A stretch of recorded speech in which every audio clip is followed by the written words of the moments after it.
Selanjutnya terkait rencana pemerintah menerapkan 2 hari WFH bagi ASN. Pihak pemerintah Kota Palembang akui jika rencana tersebut tengah didiskusikan dengan OPD terkait. Pemerintah Kota Palembang sendiri siap jika rencana WFH benar-benar direalisasikan.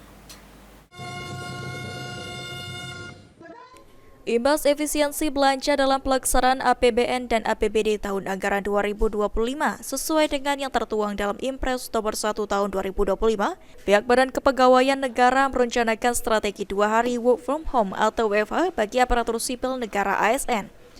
Menanggapi hal tersebut, PJ Wali Kota Palembang C.K. Virgoansyah yang ditemui pada Rabu 12 Februari 2025 membenarkan.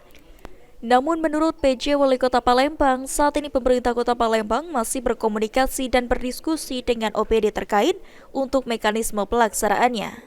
Pemerintah Kota Palembang sendiri akan mengikuti aturan WFH 2 hari bagi ASN sesuai dengan aturan dari pemerintah pusat jika benar-benar dilaksanakan.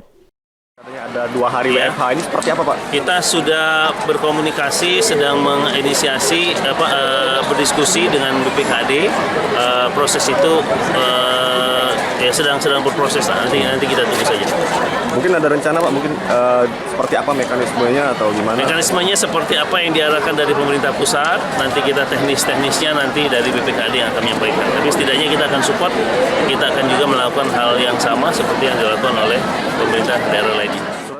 Ditambahkan PJ Wali Kota Palembang, rencananya 2 hari WFH sudah dirapatkan beberapa kali dan BPKAD sedang mengkaji mekanismenya. Sandi Pratama, PAL TV.